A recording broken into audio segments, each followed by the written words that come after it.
Hello everybody, my name is Ludwig and welcome to my Integrated Strategies 4 guide. In this video I will be going over all the mechanics of IS4 so you can get started on your journey. But before we begin, I first wanted to say in the description below will be a resource I highly recommend checking out, which would be the Arknights wiki.gg. They have a whole page dedicated to IS4, so if you forget anything or have any questions, they typically have the answers on the wiki. Specifically the endings, as the endings have certain steps you need to follow to obtain them, and the wiki has all those in the endings page. So with that out of the way, let's just get started. Integrated Strategies 4 is in the terminal in the long-term exploration category. It is the fourth one, Expeditioner's Joklumarkar. I apologize for the pronunciation. Next to the home icon, so let's get started with all these buttons. Next to the home icon, you have the Explorer's Manual. This is where all the information I'm about to talk about is in this section. You have the updates. So the fourth IS has been out for a while actually already, so it's completed. There's nothing new they've added, so they have the data rollback. The biggest thing is the exploration and the gameplay section. These are all the information that I'm about to talk about. This has everything. So the introduction will have everything here. You can scroll through this or just pull it down here. You have part 2 here as well. So this is all the content they have added, different node types and everything else. So you can just read this if you're confused about anything, and it's probably in this section somewhere. The gameplay is here. All of these sections. Investment system, the hall, and the records. So these are all here. So if you're ever confused about anything, please feel free to check the Explorer's Manual. The Expedition Records is the free reward track. You can now, because the event is over, you can buy it with Originium Primes, and you could just go to whatever level you want and pay Originium Prime. The next to the home icon, they will always have there's always another icon here. If you click that, it will tell you the information of whatever you're on currently. So this is the reward track. You will gain these over time just by playing the levels. Think of it like a battle pass system that you don't have to pay anything for at all. Just by playing Integrated Strategies, you will gain these levels and you will get all of these rewards over time just by playing the game naturally. And that's basically it. You get a currency by playing through the game normally, and then even if you win or lose, and then you will gain the rewards in this section. Now let's go over this. The Winter Nights Exhibition Hall is the archive system of Expeditioner's Joklumarkar, or I'll just say IS4 from now on. The Foldertal archive, these are basically one of the main mechanics of IS4. You will have a layout, different ones. You obtain these just by either rewards or obtain them after a battle. You have a layout and then you have a source. You need one of each to do something. So let's say I get a layout of Canopy, which gives me select one encounter, and then I get a layout of Cry. I can select an encounter, which will then give me, I can then recover life points at that node. Now, if you notice the colors do actually matter. Red ones typically have to do with combat nodes or battles. The green ones tend to be encounters or non-combat nodes. The blue ones tend to be just any node, or selecting one node, or randomly selecting ones with vertical paths, etc. The multicolored ones are basically the rare ones. Well, maybe not rare, but they are special. Because they will trigger it, they have all the colors, so they work with any of the others as well, basically. So the colors mean basically I could still use a green one with, let's say, a red one, but if I use a red one with a red one, you tend to get a different effect. This is known as a concord. If you can see it here, concord. This is specifically on the sources here at the bottom. So source, think of it as layout. You need a layout and a source, and you need basically, they'll have an arrow. So the layout typically is an up arrow, and the source is the bottom arrow, and you combine the two basically. Concords are caused by either using a layout such as the advent here, which will select one node, and a concord will trigger, which will trigger the effect of the source. The concord is the extra effect basically, and these effects are pretty good actually. They're always typically good. So like silence here, your allied units will gain 50% max HP in battle, but the concord effect, if you trigger the concord with another red layout, if I trigger the source of silence with a layout that is red or an advent, which triggers a concord, I will be able to gain max HP, and I will have a friendly shield guard that will appear on the battlefield, which will basically just be a friendly unit that will help you block enemies and take damage. It's very nice. So it is useful to try and sometimes match the colors with the source. So matching the layouts with the source colors. And this is the same for green and the same for blue. But you don't have to. So don't feel like you have to. If you don't change up your whole pathway that you plan to go just to try and trigger the concord effect. If it's better just to do the hunter or the combat node with something else, just do that instead. But ideally, you try and find the way to trigger a concord effect, which will give you the best outcome. But don't feel like you need to. This specific one on the gray one is required for the ending 2. You will need to mix Scar with the Void. You will mix the layout Scar with the source of Void, which will allow you to obtain an item, which will allow you to have Shattered. Will change a node to Shattered Omen, which will allow you to obtain an item or collectible required to do ending 2. But that's about it. Flares only appear on Braving difficulty, Braving Nature 3 or higher. Flares are just little bit different effects that are typically good.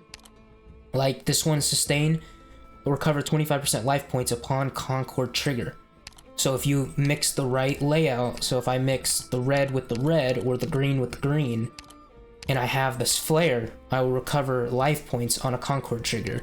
Or if I mix any of the sources with a Advent, which will give me a Concord in the first place, it will trigger the Concord effect in the first place.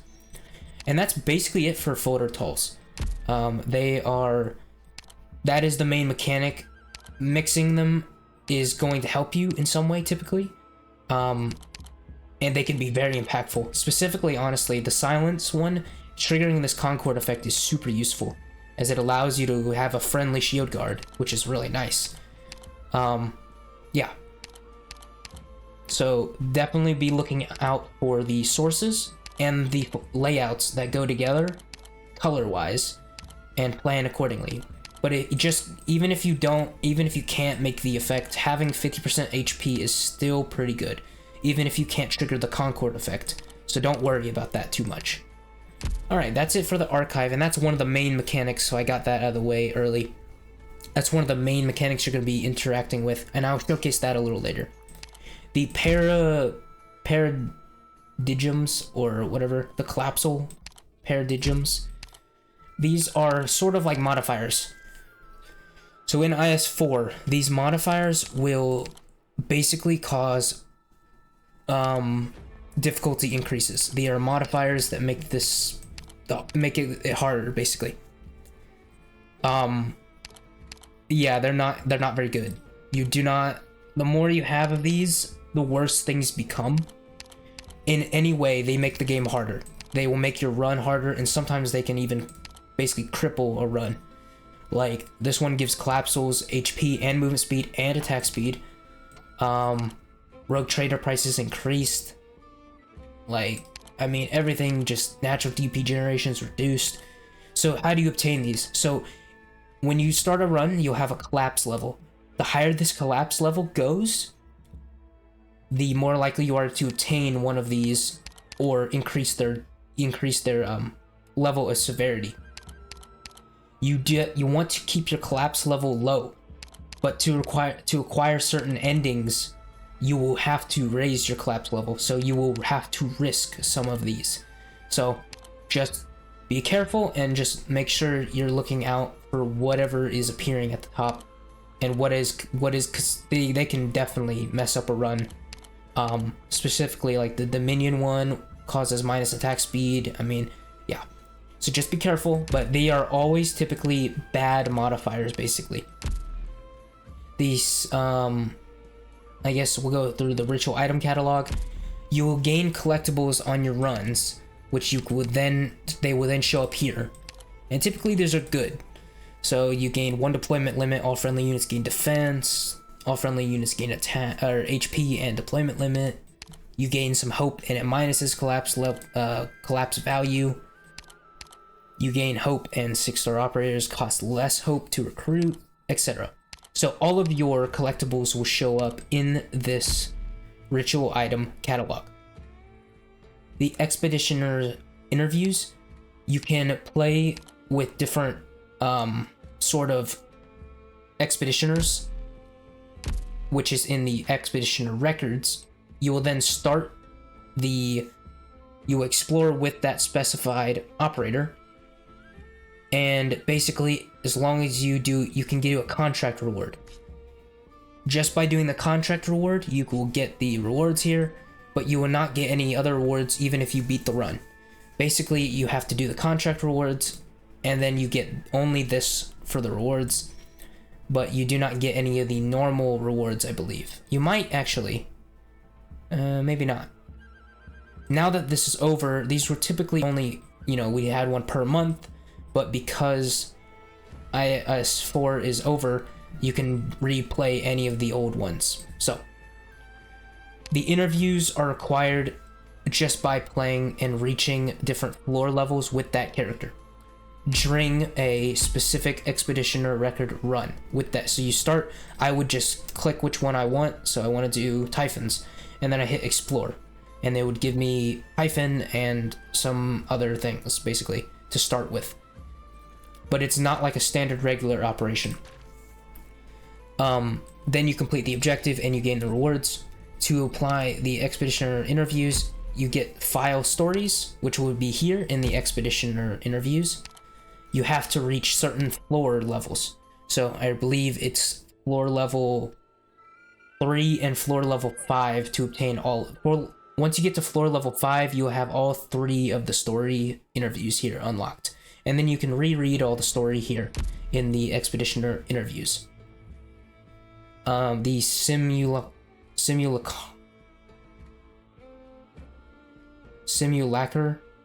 Exhibition.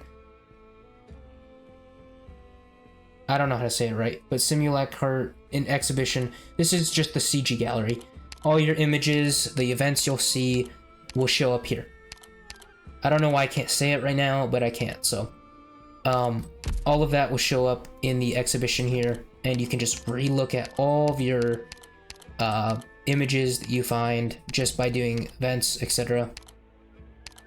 You'll see your ending images as well, etc. They will all show up there. The beats is all of your soundtracks, basically. The soundtracks, you can then replay soundtracks that you've found either through background music, through battles, or boss battles, etc. Different endings, etc. All of that will show up here. The Memoirs, Frontier Memoirs, are the endings, basically. So once you have defeated an ending, you can read the story again, just like you just beat the ending. And then part 3 requires you a challenge, i.e. do the boss 5 times. Part 4 also requires a challenge, I believe, and then you can read it. So that's the first ending, and then the second ending. Yeah, the part 4 requires you to do a challenge. I have to do ending 2 without losing any life points, and do ending 2 5 times. Same with ending 3. I need to do it 5 times and clear the finale with a certain challenge. And ending 4, I haven't done yet, but I'm planning to do ending 4 very soon. And that's it for Frontier Memoirs. So, Deep Investigation. if you go here, Deep Investigation is another type of game mode similar, different to Expedition or Records. You basically will start with a certain requirement here, and you need to reach the 3rd floor and reach Investigation level 8, which is required to gain Investigation level. You just have to play with this sort of investigation. You just hit Explore, similar to when you're doing an Expedition or Record. You just start, you hit Explore, and then you're gonna need to do these requirements, and you get a reward at the bottom, and that's it. Yeah, to obtain a one-time reward, etc. Explorer's Manual for more details. Yeah, so if you want to look for any details, you can look at the Explorer's Manual up here, and it will tell you all about that. I don't know why it's lagging so much, but okay. Basically, it's somewhere in there if you want to know more about the Deep Investigation. And that's it. So now let's look at, so we've done the Exhibition Hall or the archives. Now, basically, IS is a floor-based system.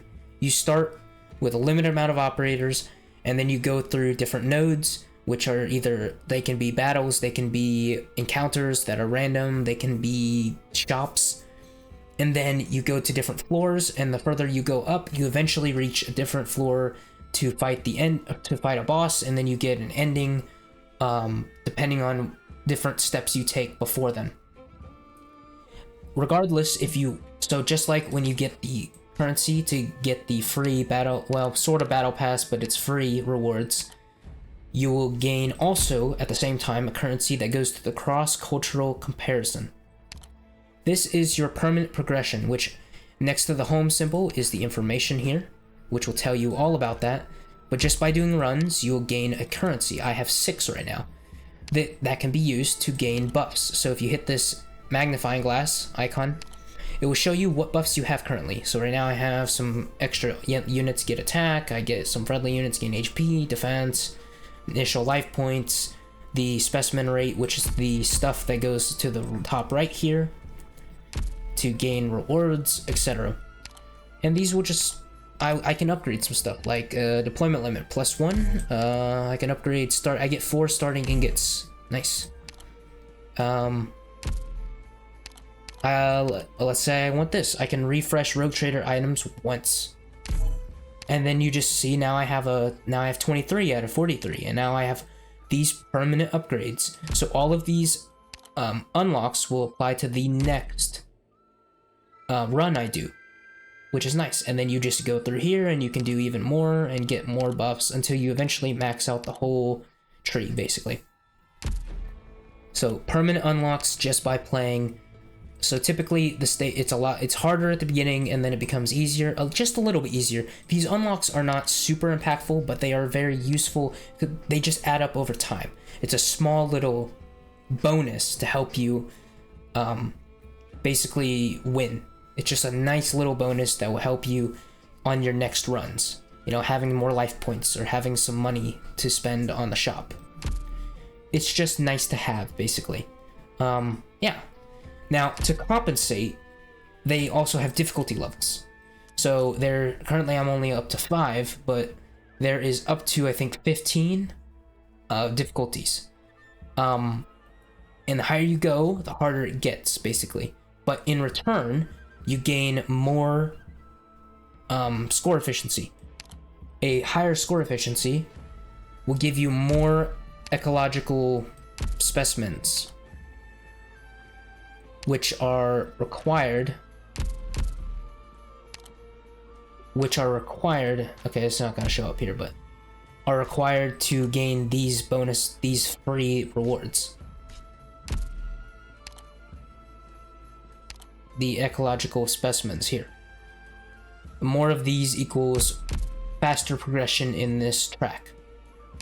So basically, you're going to get a modifier to your score, which will give you more ecological specimens, which then allows you to more quickly obtain all the rewards on this track.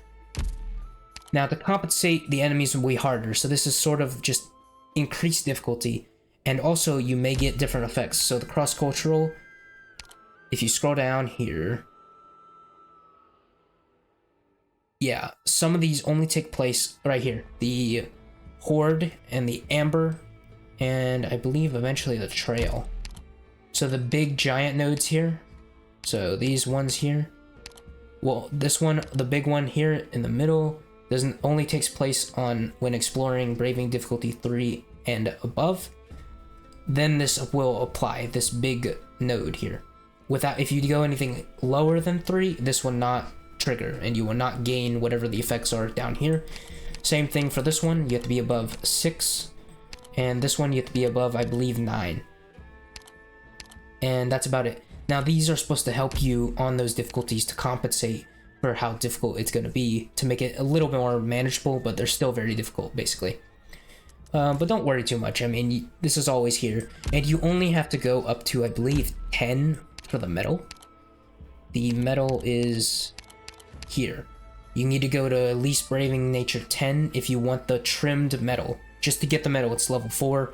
To get the trimmed, you just need to do 10. So you don't have to actually go all the way up to Braving Nature 15 to obtain that. So that's very nice. So that is the cross-cultural comparison. The permanent buffs that will help you on your next runs, or your future runs, yeah. The Prospective investment system. This is a sort of money system, which you can check next to the home icon. This will allow you to invest your ingots, which are a currency that you use at the Rogue Trader, which is a shop, and you will then spend it here. You can invest only a certain amount every run, but then they'll carry over to future runs. So the investments at certain levels will allow you to do certain things, such as at 25 investment, you will gain the withdrawal system, which allows you to take out money. At 100, you'll gain cannot show you his wares, which can trigger a battle if you would like to do that. The Rogue Trader will stock additional item at 200, etc. All these rewards will show up. So over time, you'll just invest ingots and you'll gain these effects over time, these rewards. And that's it. The metal set is here. And yep, and this is the difficulty. So that is about it. So now I'm going to demonstrate exactly what it looks like when you start. So you pick your difficulty. Now you have to start, when you start, you'll start here, and then you need to do the next level, and then the next level, and then you do 4, and then you get 5. I do 5, I unlock 6, basically. Goes in order. So now I'm going to hit explore. I'm doing level 5, and then you get the squad levels.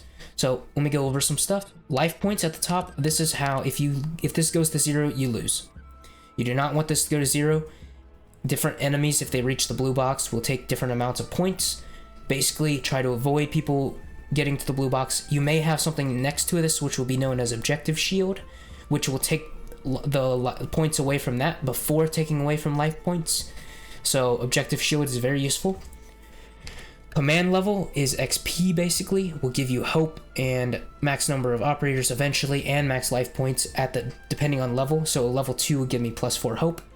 You gain this just by doing levels. So by fighting in stages and winning, you will gain XP, which will go towards these levels. Hope is this yellow currency, which is required to recruit operators and to promote operators. When you first get operators, they are unpromoted, which is dependent on your roster. So if your roster has an unpromoted operator, when you go to IS, they will also be unpromoted. So depending on now feel free to try out IS, because there's no point not to, as it's a free permanent game mode. But if your roster is not as developed, it may be a little harder depending on that reason alone, as it takes account of what your roster already has and will use that instead. So if I don't have anyone really leveled, it's going to use, even if they're 6 stars, it's going to still have nobody leveled, basically. Operators cost certain amounts of hope to recruit. Typically 6 stars will cost 6, and others cost lower. So lower rarities cost less, higher rarities cost more. The ingots are here on the right. I have 12. These are the different squads. Each squad has a different effect, which is shown at the bottom. And to obtain certain squads, you're going to have to, like the tactical squads, you're going to have to first do a challenge, which is having 5 defenders or supporters, or 5 specialists or casters to unlock that specific squad. Some squads these 3 are required to unlock in the cross-cultural comparison. which are showcased, I believe, here. Right here, yeah. The Paradigm Contact unlocks the Life Prioritizing Squad. The Liminal Consciousness unlocks Eternal Hunting Squad. And Rational Instrument unlocks Scientific Thinking Squad. So just by playing IS4, you will gain the Lucid Acuity.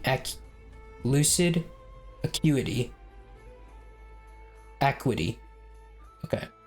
And you will then be able to reach these unlock these 3 squads. And that's basically it for those specific squads. So I'm gonna plan like I'm gonna play a normal run. So I'm actually having a lot of fun using the Special Training Squad, which starts with 3 objective shield, and promoting operators will not require hope.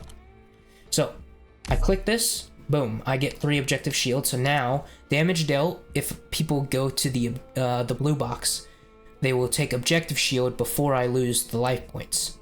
So I have effectively technically 9 total health, but if I lose 9, I lose the whole run.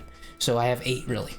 And then depending on if you overcome 2 floors in your last exploration, you'll be able to receive assistance. If you do not overcome at least 2 floors, this will not show up. This may be different each time, but in general, this is basically how it goes. And you get to choose whatever you would like. So let's say I want, now it might be different, but let's say I want the objective shield. So now I'm at 12 total health basically. And once you do that, this will pop up. Now, if you do not complete 2 floors in the last expedition, you will not be able to, that will not show up, or any of that. You will not be able to pick a reward. It will just show up with this screen where you get to pick operators. You have different types of squads. You have a first move one, a slow and steady, and overcoming your weaknesses with different types of classes, and that's about it. And then you have As Your Heart Desires, which is random, and that's about it. So one of the things about IS is picking in my opinion, I like picking, this is like a personal preference, I like picking a very powerful operator at the beginning, because, and that then use my 6 hope instead of getting a bunch of lower, cheaper ones, because I like having somebody who can carry me at the beginning and then also still carry me later if they need to.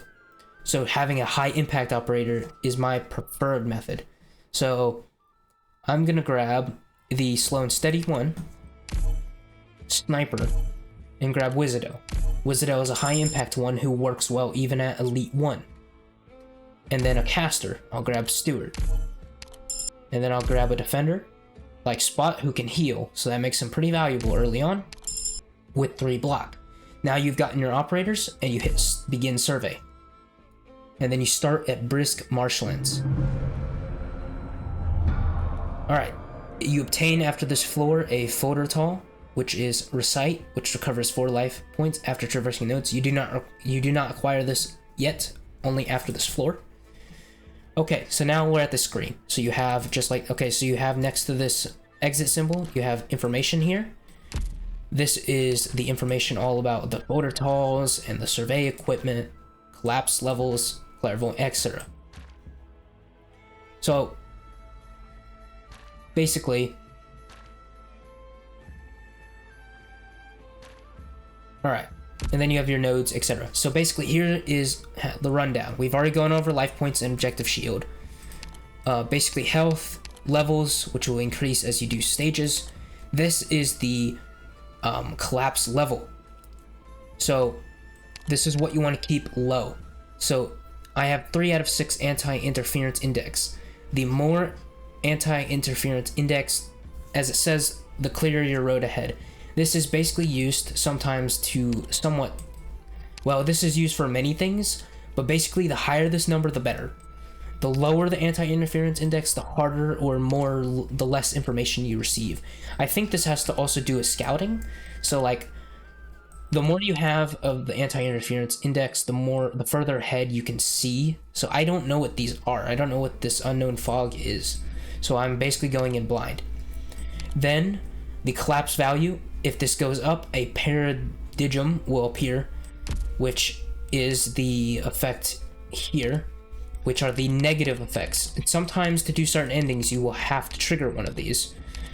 But Some are more debilitating than others, but in general, the higher that level goes, the harder the run will become.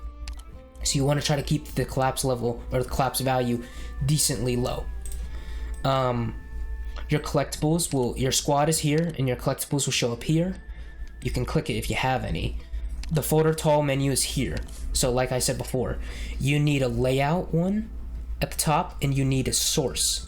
You would then be able to pick basically which ones. So let's say this is a battle right here, so if I had another thing here and I had this, I could put them, and then this one would get a Foldertal, and then if I click on it, a thing on the right here would say Foldertal information, and then I could click that and see exactly what would happen when I go to that stage. The operators you have are here. As you can see, I only have Elite 1 max level because they always start at Elite 1 max level with no masteries, of course. Even if you have them in your main roster, Elite 2'd and Mastered, which I do, but this is only limited specifically at the beginning of IS. Once I promote her, she would then have exactly what I have in my main roster. I have Spot here, and I have Steward. I can pick my squad and do something like this.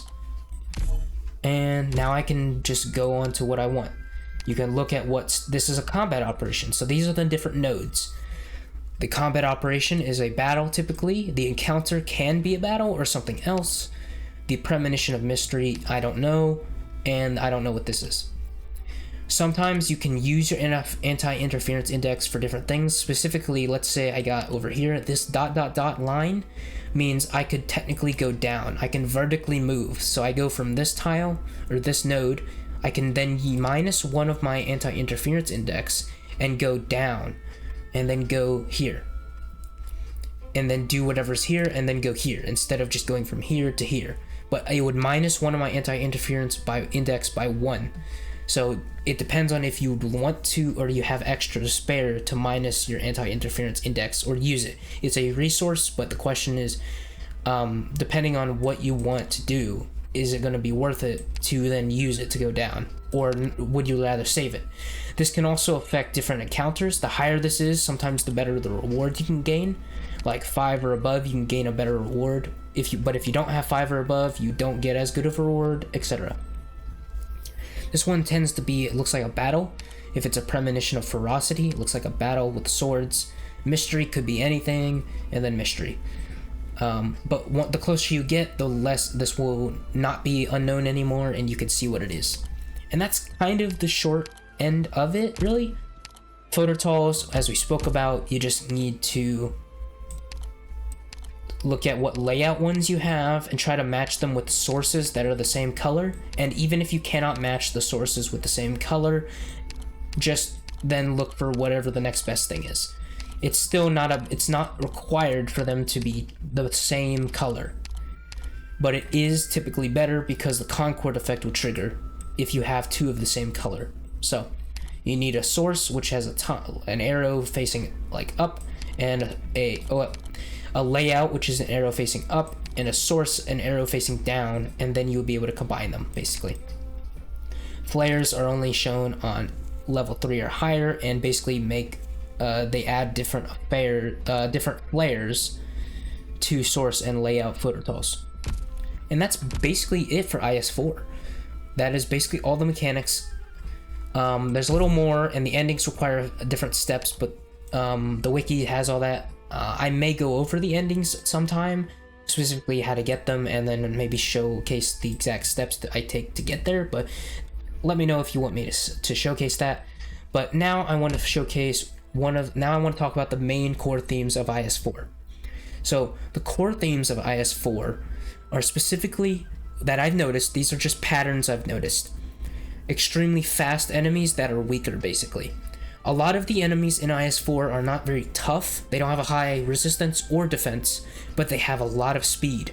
So having somebody to block them is extremely required, unless you want them to leak. You just need somebody to block them. So they're very fast enemies, but they're not very sturdy.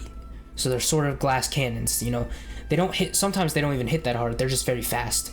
So you need to be able to deal with fast enemies, groups of enemies, and the weaker enemies that are faster. Now there are some strong enemies here and there, but a lot of the main enemies that are just normal are very fast but very fragile, basically. Also, be prepared for drones. So snipers are extremely useful in this in IS4. Drones are pretty prevalent in a lot of the stages, and they're very fast, just like the other enemies. They're very quick and fast, so being able to deal with them quickly is required, because otherwise they'll probably leak. So having some type of sniper is very highly recommended. Also, so core themes: extremely fast enemies but fragile, and physical damage is extremely good in IS4. The enemy's defense usually isn't super high. Their resistance actually is decent, which is the arts damage they take, so that makes physical damage dealers typically actually pretty good against most enemies in IS4. Also, depending on what ending you want to go for, choosing operators that have high physical burst damage is extremely highly recommended, as some of the endings have a boss that really, you have such a small window of opportunity to do damage that you really need somebody who can do a lot of burst. And preferably physical burst damage, as in a span of very short amount of time. Specifically ending 3, but some of the other endings require also a lot of damage. Yeah, so now with that core theme out of the way, I want to go over the notable operators. Now, notable operators are operators that, don't think of this as a end-all be-all. Think of it as just a sort of operators that I've personally had a lot of success using, and I've successfully used them, and so I'm going to recommend some operators that I think perform pretty well in IS4. Now, don't think of this as the rule. You can please do whatever you'd like, and remember, there are tons of strategies, so I can't sit here and go through every operator, as I'm sure they all actually have pretty good uses. But I do have some standout operators that I have noted to be extremely effective in IS4 in particular. Now, remember, choose whatever operators you like or personally think are fun or whatever. I'm just listing some operators that I personally have had a lot of success with, and operators that I typically bring whenever possible in my IS4 runs. So, like I said, physical damage is extremely recommended. At least burst damage. A very big standout is Degenbrecher. Degenbrecher's physical damage burst is insane.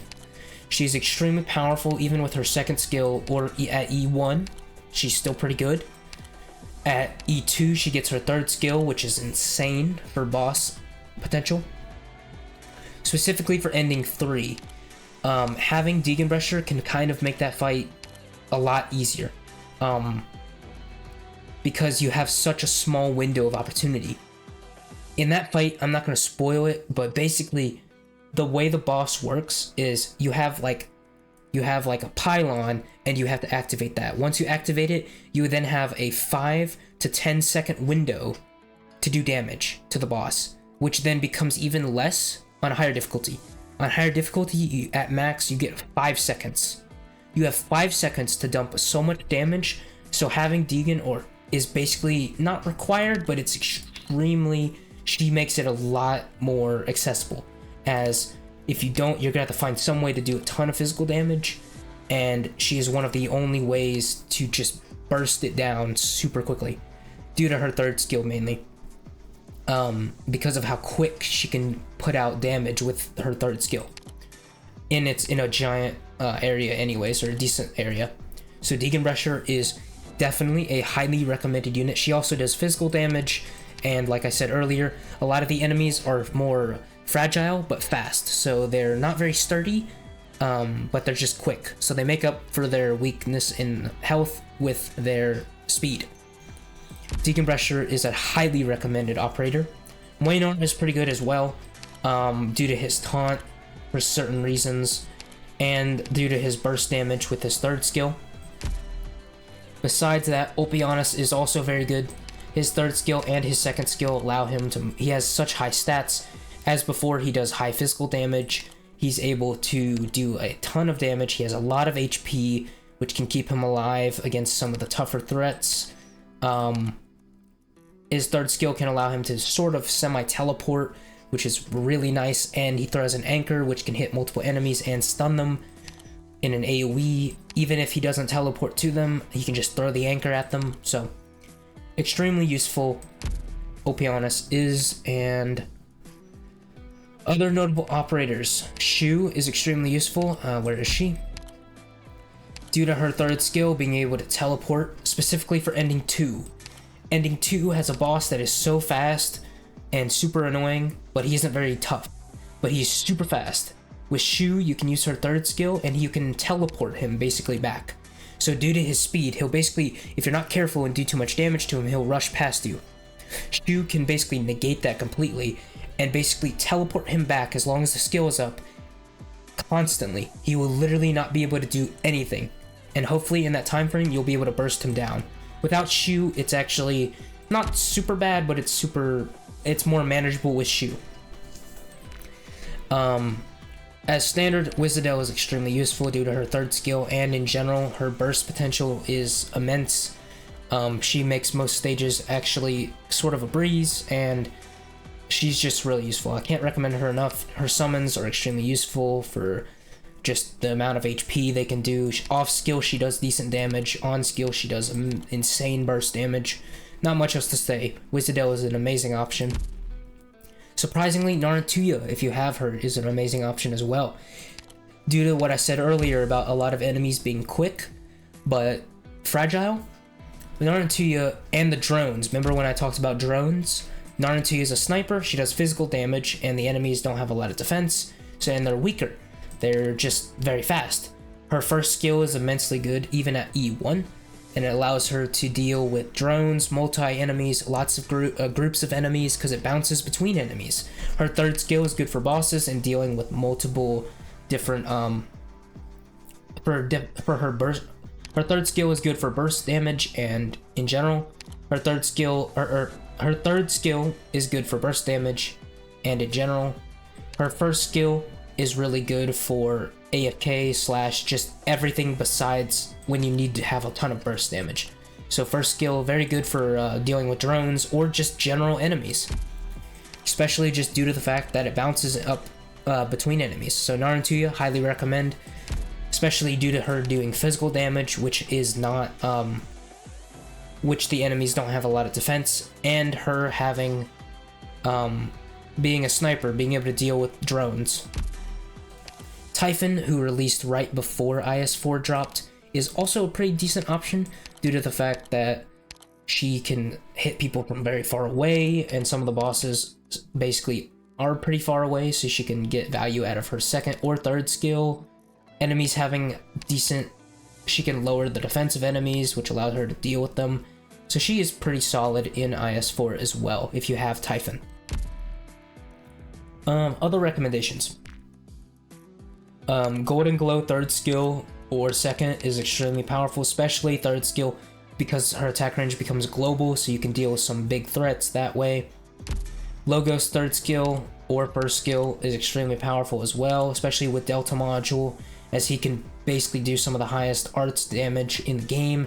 He can also do extremely high burst with Necrosis as well, due to it, as long as you have his Delta Module.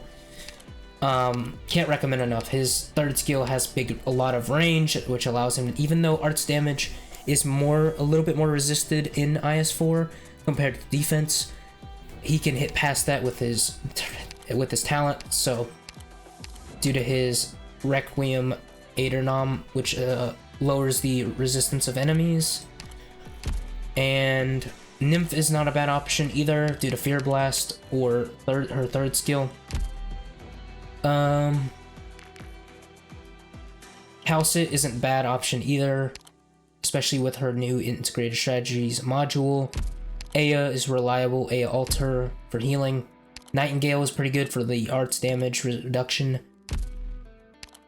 Very special mention though to Read the Flame Shadow. She can be basically the MVP. One of a very popular, for good reason, squad combination is taking Read Alter at the beginning, taking Popukar, which is a guard for your 3-star, who's a centurion, and taking, I don't remember what the last operator was, but what's important is mainly just having, maybe it might be Orchid. I don't remember. It might be Orchid, I think. In general, the point is that Popukar has 3, actually 2 blocks, so not as much, but Popukar has 2 block and can hit multiple enemies, while Raid the Flame Shadow has really high healing, and even at E1 you unlock her second skill, which allows her to do immense arts burst damage and healing at the same time, which allows you to deal with many of the early stages of IS-4, and specifically the emergency operations, which allow you to get a head start. Her third skill is extremely useful for the first boss, the ending 1 boss, specifically because she can get rid of a lot of, like, the boss stage, the boss blocks a bunch of area, and she can get rid of all the blocked area so you can deploy operators. Otherwise you can't deploy anybody with her third skill. So having her as a starting operator with her second skill is not a bad option, specifically with that team composition. Raid the Flame Shadow, Popukar, and I think it's Orchid. I don't remember exactly. Speaking on that term, Virtuoso is extremely still good in IS-4 due to necrosis damage not being resisted by anybody currently.